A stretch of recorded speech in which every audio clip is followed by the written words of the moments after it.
Sparks Steakhouse, 210 East 46th Street, Manhattan, December 16, 1985. 5:30 in the evening. Christmas lights in the windows on the block. A black Lincoln pulls up to the curb. The man in the back seat is Paul Castellano, Big Paulie, boss of the Gambino crime family, the most powerful Italian mafia organization in America. He and his underboss, Thomas Bilotti, step out of the car. Three men in identical white trench coats and Russian fur hats are waiting on the sidewalk. They open fire at point-blank range. Castellano dies in front of the restaurant doorway. Bilotti dies in the street next to the Lincoln. The shooters walk away down 46th Street and disappear into the Manhattan crowd. It was the first time in modern American mafia history that a sitting boss of one of the five families had been murdered in public, without sanction from the governing commission. The killing was ordered by a man named John Gotti.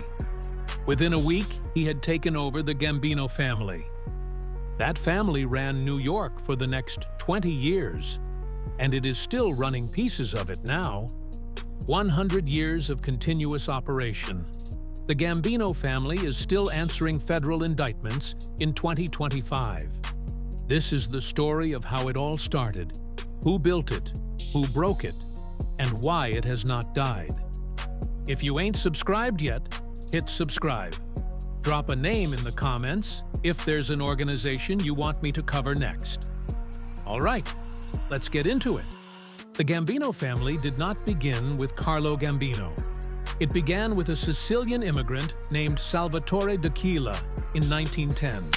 D'Aquila ran a crew of Sicilian extortionists and bootleggers out of East Harlem. D'Aquila was shot dead on a Manhattan street in 1928. The family passed to Vincent Mangano in 1931, after the Castellammarese War ended, and Lucky Luciano formalized the five families and the commission. Mangano was the first Gambino line boss to hold a seat at that commission. Mangano disappeared in 1951. His underboss was Albert Anastasia, the Lord High Executioner, the head of Murder Incorporated, the man who ran the Brooklyn waterfront and orchestrated more murders for the Mafia than any single figure on record. In 1957, Anastasia was sitting in a barber's chair at the Park Sheraton Hotel in Manhattan. Two gunmen walked in and shot him to death. The hit was orchestrated by his own underboss, a quiet Sicilian-born immigrant named Carlo Gambino. From that day forward, the family bore his name. Lock in. Because the structure of the Gambino family is the template for every American mafia organization that came after it. At the top sits the boss. Below the boss, the underboss, the consigliere, and the family's seat on the commission. Below them, the capos, also called captains. Below the capos, the soldiers, made men, sworn for life through a blood ceremony with no fewer than 2 witnesses. Below the soldiers sit associates, not made, not necessarily Italian, the hundreds of mob-adjacent earners who do the actual day-to-day work. At its peak, the Gambino family had around 20 made captains and roughly 200 soldiers, plus over 1,000 associates. It is significantly smaller now. The shape has not changed. The shape is the entire reason the family is still standing. There are 4 bosses who define the Gambino family. The first is the boss who died in his own bed, Carlo Gambino himself. Born in Palermo, Sicily in 1902, immigrated to the United States illegally in 1921. He took over the family in 1957 after the Anastasia hit. He ruled until his death from a heart attack at his Long Island home in October 1976. Carlo Gambino is the rarest figure in mafia history. A boss who ruled for 19 years, expanded the family to its modern peak, and died at home of natural causes.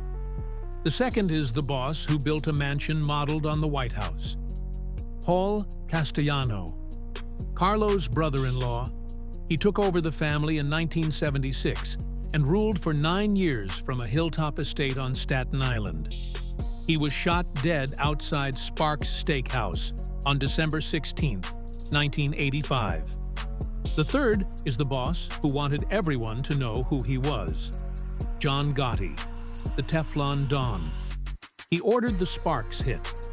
Within a week, he was the boss of the Gambino family.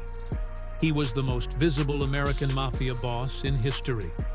Tailored suits, newspaper interviews, handshaking with neighbors in Howard Beach, Queens. In April 1992, he was convicted of 5 murders and racketeering and sentenced to life without parole.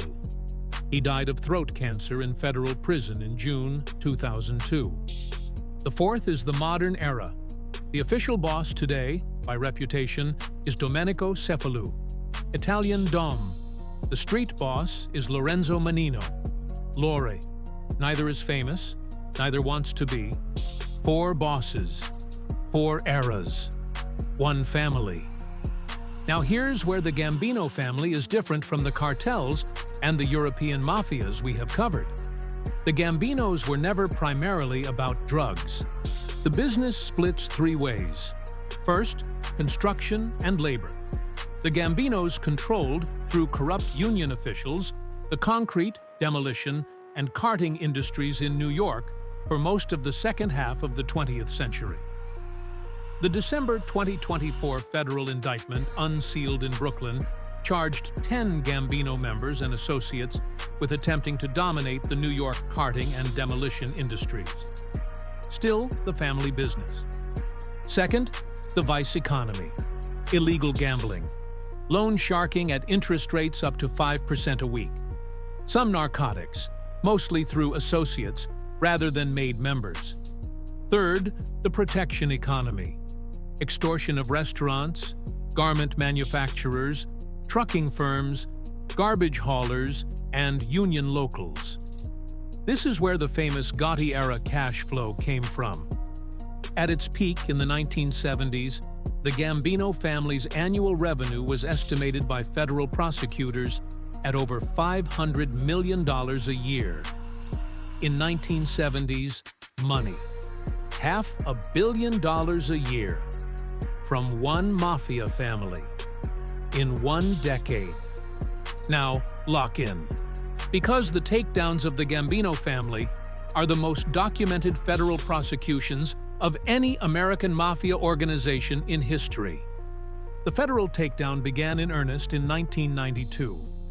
After 3 failed prosecutions, the FBI built its case on a wiretap of the Ravenite Social Club in Little Italy, where Gotti had been holding court for years. His underboss, Salvatore "Sammy the Bull" Gravano, flipped. Gotti was convicted of 5 murders and racketeering on April 2, 1992, and sentenced to life without parole. In February 2008, New York Attorney General Andrew Cuomo unsealed an 80-count federal indictment that, in his words, included charges against, quote, the entire administration of the Gambino family of La Cosa Nostra. On March 13, 2019, Frankie Boy Cali, the family's acting boss at the time, was shot dead outside his Staten Island home.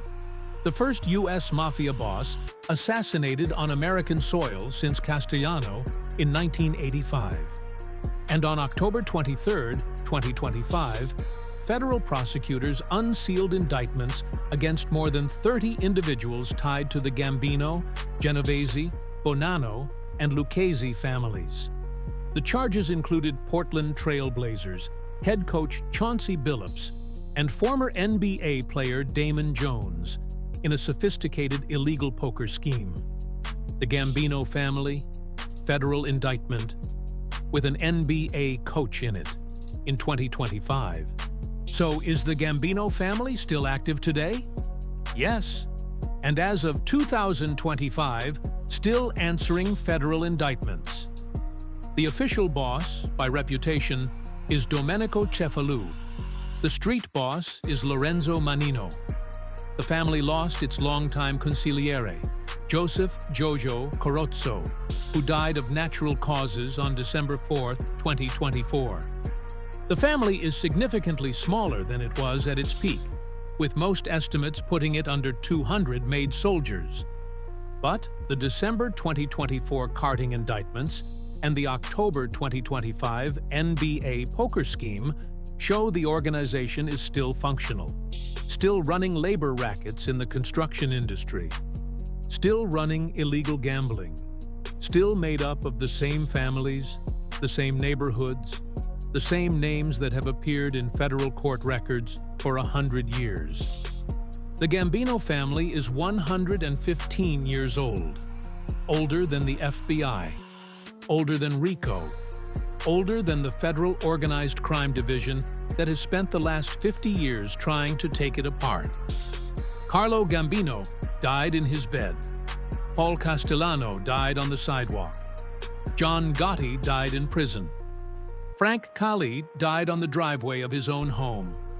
The family that took all of their names is still active. The Sparks Steakhouse killing did not finish them. The 1992 Gotti conviction did not finish them. The 2025 NBA indictments will not finish them. That is what 100 years of one criminal family actually built.